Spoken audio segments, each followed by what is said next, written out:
Welcome to Cash Call. Listen live as expert sales trainers give actionable feedback on real calls while you learn coaching tips directly from the professionals. Look at that. We got a fancy intro, Brian. Oh my God. I'm so proud of us.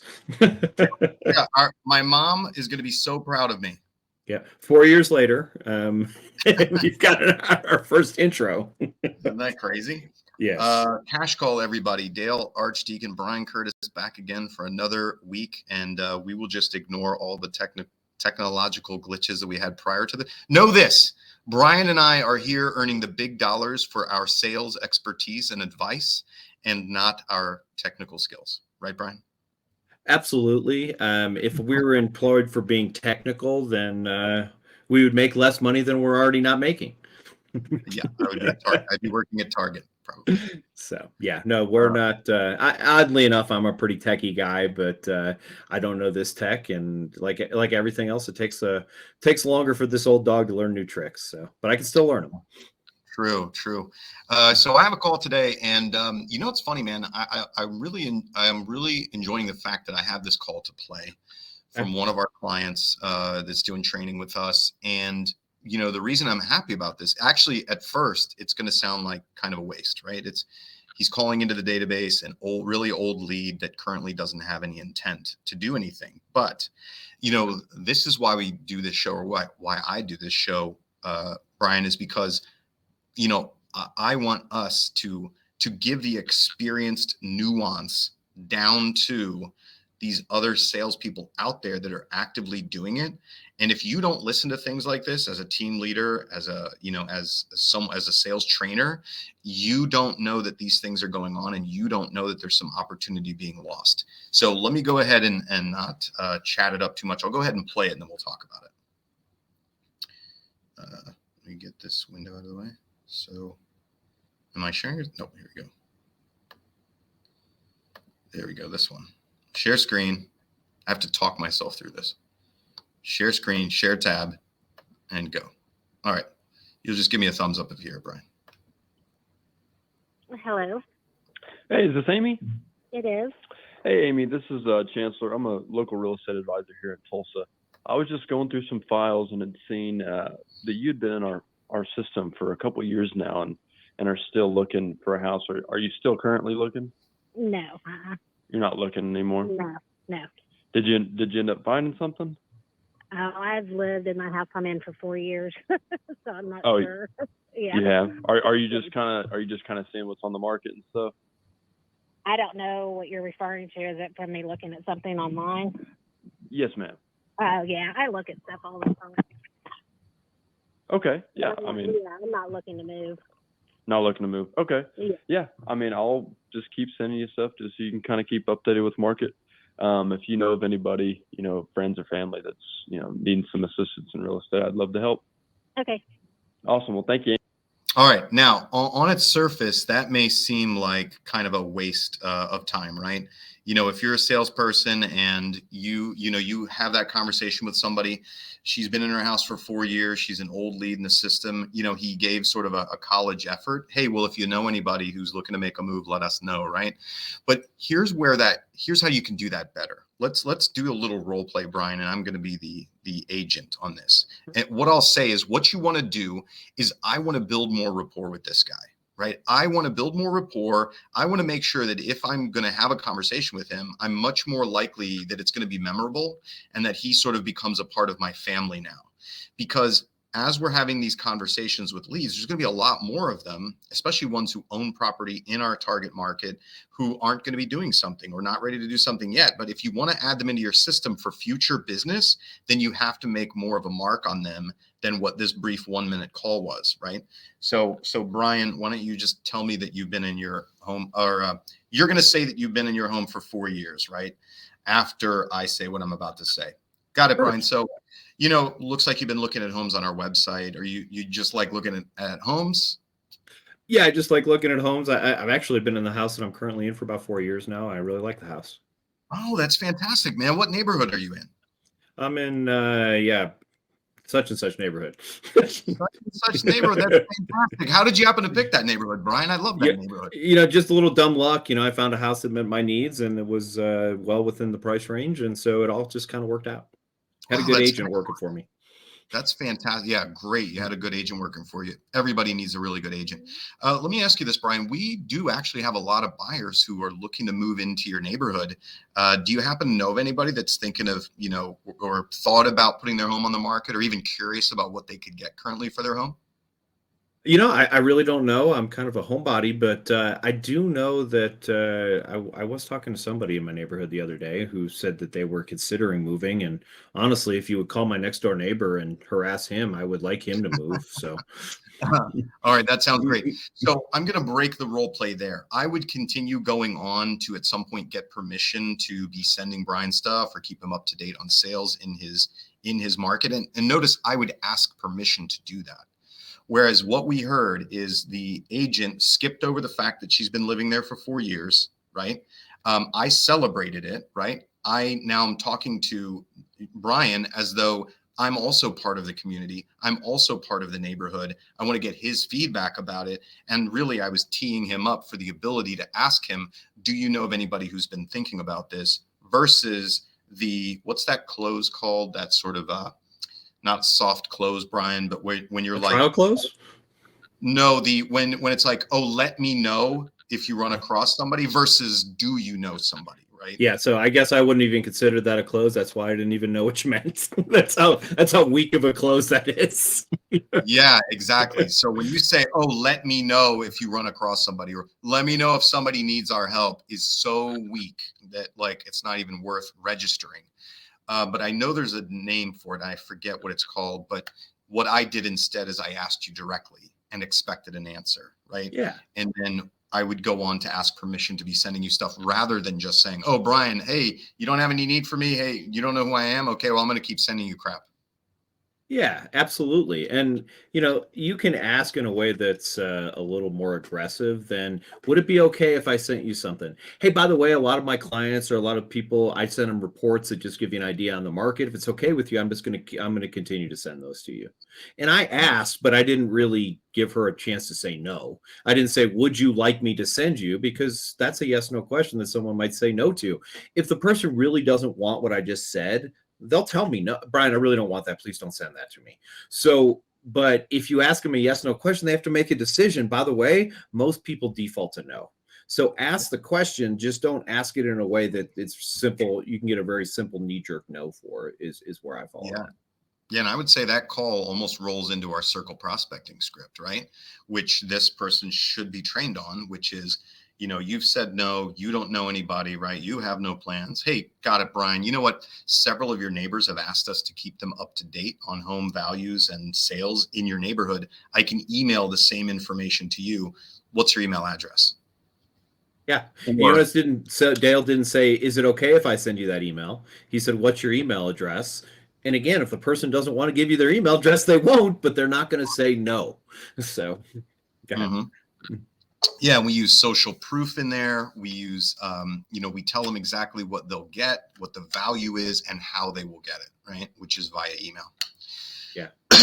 So that's the circle prospecting script. So that ISA or agent needs to learn those so that he can punch up what he's doing, build more rapport, see if he can get a referral, and then roll into a circle prospecting script to keep them into the database. And I actually want to tell this funny story. The reason why I wanted to play that call is because, what was it? I think it was a for sale by owner that I prospected. One time I prospected a for sale by owner, and the for sale by owner would not budge, wouldn't hear it. No, not going to do it. I'm doing it myself. I don't care what your magic words are. And so I was like, all right, fine. Hey, do you know anybody else who's thinking about selling their property that would benefit by using a real estate agent?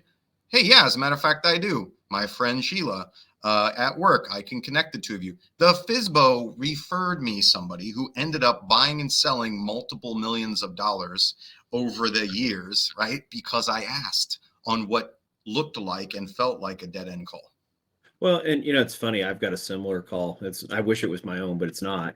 Where somebody called a lead and it wasn't them. They had the right phone number for the wrong person, And the guy says, well, no, I don't know what the heck you're talking about. And the agent just, a friend of mine, just impressed as heck. He goes, you know what? I just went into, well, I understand that you weren't expecting this phone call and you haven't filled anything out. But by the way, any chance you're looking to buy or sell a house? And the guy goes, actually, yes, I am. Now, is that going to happen very often? No, but it happens 0 times if you don't ask. So, maybe that's 1 or 2 extra deals a year. Maybe it ends up being 5 or 6 extra deals a year. But you have to be willing to ask, I don't want to call them stupid questions, but questions that don't seem to make a lot of sense at the time. Like, because I used to call them Hail Marys when I was in other sales. Like, I'm done. I got nothing left. I've shot every bullet in my gun. I'll just throw this out there. I remember saying somebody one time, I don't understand why you're not buying this. Just tell me. I just kind of threw my hands up. They gave me some more objections, and it gave me an opportunity to close those objections, and they ended up purchasing. Did that happen often? Nope. But you have to be willing to throw a Hail Mary every once in a while and just kind of figure out, like, what am I missing here? And by the way, I understand you're not looking to buy or sell. You by any chance you've been talking to your neighbors that they might be interested? One of the other things I used to say, and I made a joke about it as I was doing the client role play, was, do you have any neighbors you don't like who you'd like me to call and see if they were interested in selling their house? People would laugh at that, and again, just people like you because it's funny. So I got 2 neighbors I would love for you to call, Brian. I'd love for you to call them every morning at 5 a.m. if you wouldn't mind. So it's a funny thing you say. Literally the second to last house that I sold, the reason that we moved is because I hated my neighbors. They weren't bad people, but the one kid played drums in his garage all day long, and then the person on the other side would go out 12 hours in the morning and leave her dog barking all night long.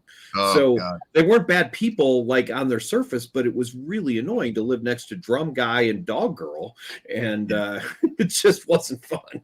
So that's rough, man. Well, I do have 2. Yeah. So let's see. What do you have, Brian? You got a call for us today? I do, and I want to preface this a little bit. I have another call that I could play that I'm not going to. We won't have time, but this was such a frustrating phone call to me. Actually, probably the 5 or 6 phone calls that I listened to this morning was such a frustrating thing for me, and I want to kind of just share why.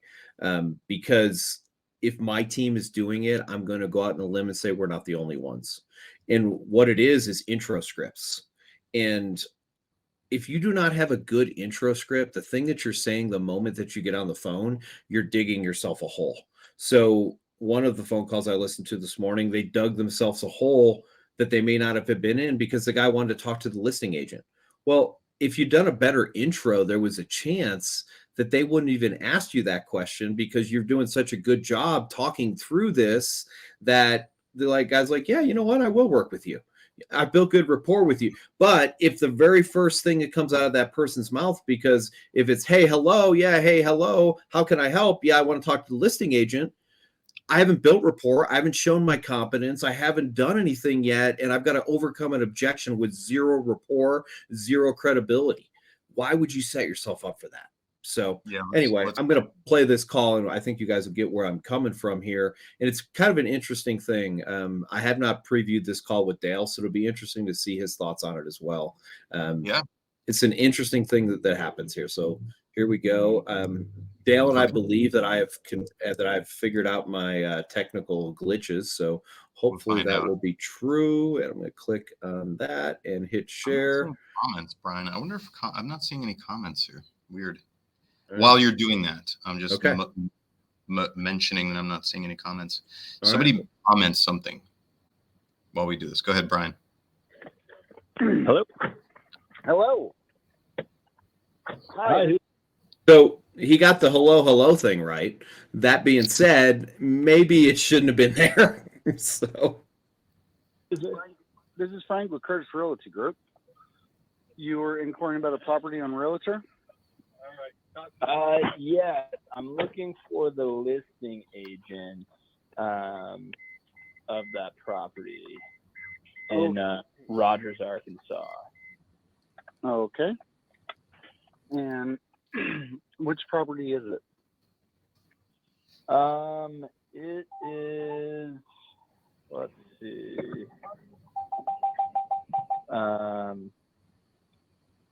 I don't know if there's an address listed here. It's Pinnacle Hills Parkway. Mm-hmm. And Angela Parker is the listing agent that I found. That sound right? oh, So it's interesting, Dale, and this is kind of some feedback I want on this. I'm not sure how I feel about this, but he'll go through the rest of this call and he basically ignores the ask. So it's an interesting way to handle it. And yeah, I'm just kind of intrigued to hear your feedback, and I have some ideas around it as well. okay. And what is your reason for reaching out to the listing agent on this? I am interested in the property, so just hoping to learn more about it. Absolutely.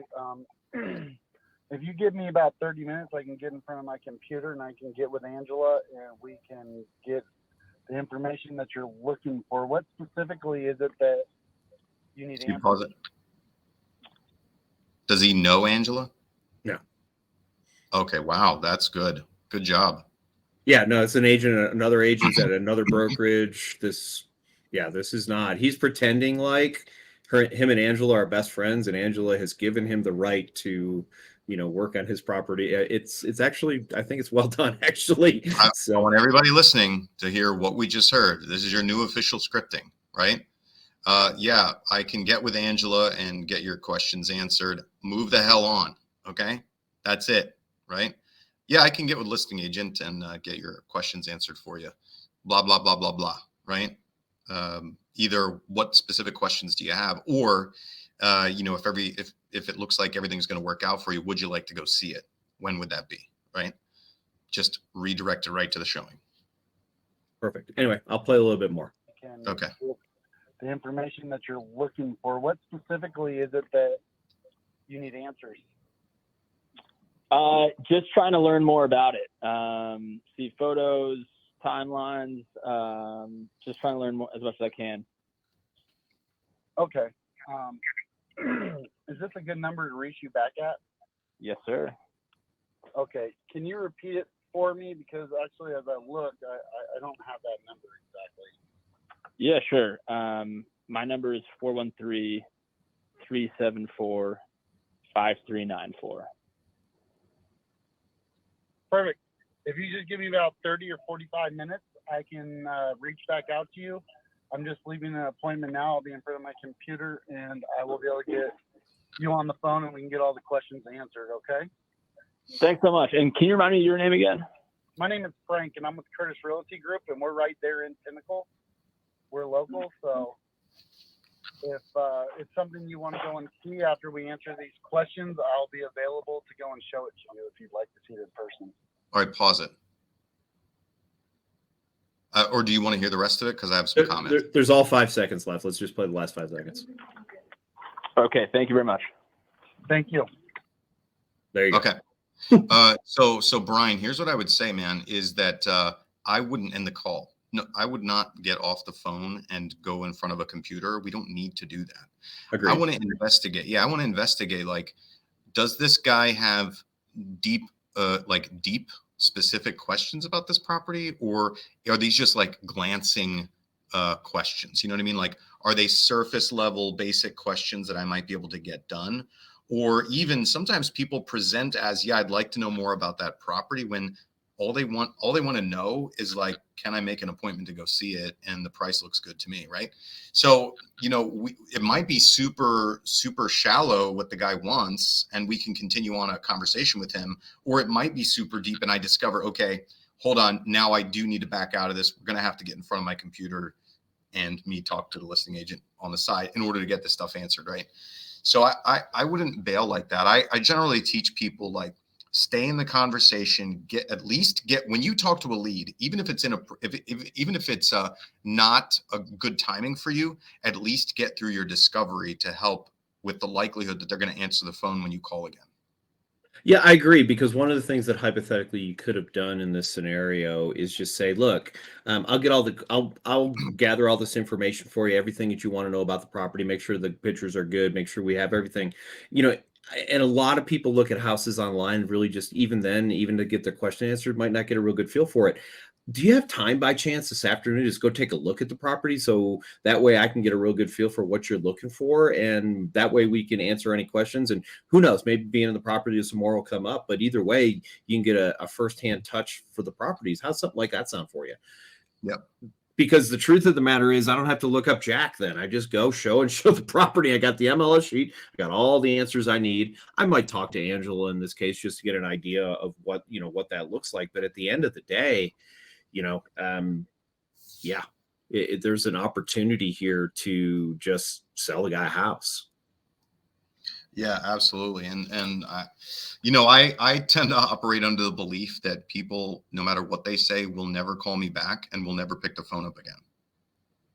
Amen. 100% of the time, I always say it's very easy to cancel an appointment, harder to set one. So I would rather set an appointment, and I did look this up in hindsight, and he didn't know this at the time. This is a new construction, probably doesn't even exist yet, but that's not the issue here, because watch this.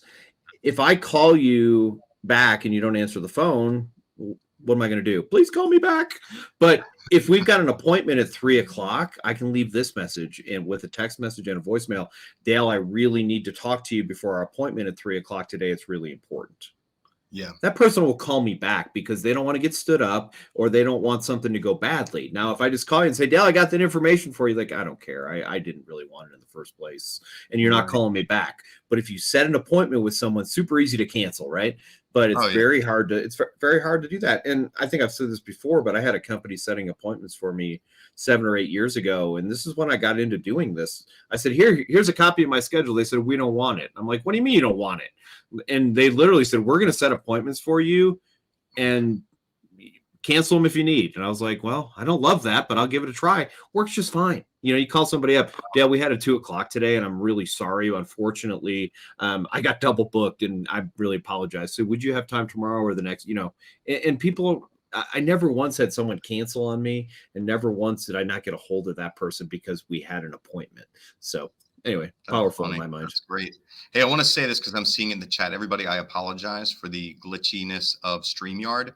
I'm going to say this publicly. We're firing StreamYard. I'm going to ask for my money back, and we're not using them anymore. We're moving back to Zoom. This sucks. So StreamYard, get your SHIT together. And by the way, you should have an integration with Zapier, so when people register for this, we can push it right into our CRM. So everybody go tell StreamYard to get their crap together, okay? And people seem to like that. Yeah, StreamYard, you are crapping the bed, StreamYard. All right, so damn it, I forgot the point I was going to make about setting appointments, Brian. Yes, it's way easier to cancel an appointment than it is to set one. Yeah. Keep talking. I want to come back to the point I was going to make. Yeah, I was just going to say that, it's super easy to do that. You've got someone on the phone, you've got that rhythm going too, right? Just make the appointment. And Dale and I have done that in the past. Like, and to I think we've talked about this. I've literally set an appointment in a house that didn't exist. Like, I found out later. Go ahead. That's what I was going to say. Yeah. So, when we're doing training, Brian, people are like, oh, well, what happens if I look the property up and it's already pending or under agreement or whatever? And I'm like, first of all, stop looking the goddamn properties up. And they're like, well, how do I know whether I can show the house? I don't give a shit whether you can show the house or not. Okay. Hey, you want to see the house 10 minutes from now? Okay, great. I'm going to see if the sellers can accommodate you. Now I'm going to ask my questions of you. Okay. So I have theoretically almost set an appointment for 10 minutes from now, but I'm still going to have a damn conversation with you. Likewise, you should never know that the property is not available or pending because you haven't looked it up. So you're not lying when you set an appointment with them. It's not a problem. And you don't need to look it up to set an appointment. Yeah, it's interesting. What I found over the last, say, 3 to 5 years, as we are now able, and many MLSs allow this, where and I can tell you I did this in a house that I bought myself. I was my own agent. And then I would go on to showing time and I could set the appointment without ever speaking to anybody. You didn't have to call anybody. So I feel like a lot of agents are doing that now during their discovery. Oh, when would you like to go see the house? Sometime tomorrow. Great. Let me pull up the list and the schedule. And they're going through and they're literally looking at available times. To Dale's point, stop it. Like, I understand, but I can promise you, if you call Dale back and say, hey, Dale, this is Brian. I've got an issue with that time tomorrow. Can you please call me back so we can figure it out? Dale's going to call me back because he doesn't want to show up and waste his time. So set the appointment. And I know you guys practice this at Smart Inside Sales, but literally making phone calls and, role playing without the MLS. It's a powerful thing to do. I learned it by accident because back in the early, 2010, 2011, when I was buying Zillow leads, they always assumed back in the caveman days. Yeah, they assumed I was the listing agent on every phone call I got because I was like one of the few people who was buying them back then. And they're like, "Hey, you're listing on 123 Main Street." I'm like, "Yeah, what can I tell you?" And I never lied and told somebody I had a listing. I didn't, but I would say, "Hey, what do you guys want to know about that property?" And that skill set served me, and it'll serve you if you get over worrying about customer service. And this is my other analogy. Customer service people, really good ones, get paid $20 an hour. I hope that you want to make a lot more than $20 an hour. Stop being a customer service person and start being someone who's selling your services and providing a high level of service instead of focusing on, yes, it's a 3-bedroom, 2-bath, $375,000 with a 0.3 acre lot. That information's free on Zillow. Right. That's not a value anymore. It was 10 years ago, but it's not a value anymore. Right. I want to share how I stumbled upon do it without the damn info. Don't bring the house up. Back when I was working expireds and for sale by owners, especially, expireds, I'm like calling them on a 3-line dialer. Right. I don't know who's going to pick up. I don't know what data it is that I'm going to have in front of me. And as soon as they pick up, it's go time. And I don't have the data until it's go time. And I can't be like, "Oh, hey, stranger, I'm a strange salesperson. Just hang out for a second while I figure out who you are and what the data is and how I'm going to approach you." So instead, it had to be like, it's go, it's sell. Like, who gives a shit what house it is? Do they want to sell it or not? Right. Or a FSBO, at the end of the day, are they willing to talk to a real estate agent or not? Like, that's all I needed to know. So Who gives a shit about what the house is? I'll sell any house that you'll let me, well, within reason, that you'll let me come take a look at. Right. And likewise with buyers, I'll sell you any house that you want to purchase. So I don't care what you're calling about. I just want to know, who are you? This is what we tell our clients. Are you a ready, willing, and able buyer or seller? That's what I need to know. I don't need to know which house. Yeah, 100%. Sorry about the glitches, guys. Everybody's chatting in the glitches. I'm apologizing for the glitches too. So nobody's gonna talk about how amazing my hair is. They're just gonna talk about the glitches, Brian. And I don't know what to tell you, Dale. I always think your hair is amazing, but that's another story. Look at me fishing for compliments. Awesome. Well, I think on that note, since apparently we're having extreme technical difficulties and we are at the bottom of the hour, that we will wish a fond farewell to StreamYard, and we will be back next week on Zoom. Yeah, this is our last episode on StreamYard, everybody. Aren't we so happy about that? And we'll see everybody again next week. Have a great week. By the way, you know what we should do? What we're going to do is we're going to drop the link where you guys can submit calls. So our loyal listeners out there, all you guys that are involved, listen, I say this all the time. You get free coaching from a couple of $1 billion guys, right? I'm hamming that up a little bit. Our advice is worth billions, Brian. Our advice is worth billions, whether or not we are. Yeah. So basically, you get some amazing, hyper skilled, experienced advice. You might get a little bit of, what's that word? Snark. Snark. You might get a little. you might get a little, noogie. But it's all in good fun. And if you have a team, if you have ISAs, submit their calls, man. Let's play those things. We can help you. We can be pen pals here. Long distance, we can help you in your businesses. We can help you improve what it is your salespeople are doing, your ISAs, your agents, or yourself if you're listening, right? Submit those calls. We will post a link where you can upload those recorded calls to us, and then we'll play them here. We'll give you guys feedback, and we won't be mean to you. Right, Brian? We will not be mean. There's no reason to be mean. We may give you some constructive criticism, though. We may make some analogies. We may make some jokes, but we will give you constructive feedback to use. Okay. Absolutely. And by the way, I hope you guys know that we do this in good fun. A lot of these people we know, some of the people that we don't know, but and I did want to do this real quick. I wanted to give a shout out to Chris, who was the guy who presented the phone call. Apparently you're working with him. He helped my daughter buy a house about a month ago. Wow. That's great. Small world. That's excellent, man. Yeah. So, like Brian said, we do this for people, to support people. Most of these calls, well, all the calls that we play are either our respective clients or our respective agents or people that we're connected to. So they are people that have given us permission to play the calls and do that stuff. Awesome. Dale, I look forward to seeing you on Zoom next week, and have an amazing week, everybody. Can't wait to get back to Zoom. Bye, everybody. Thanks for listening to Cash Call today. If you like what you heard, come check us out at smartsalescoaching.com, and we'll be back again next week.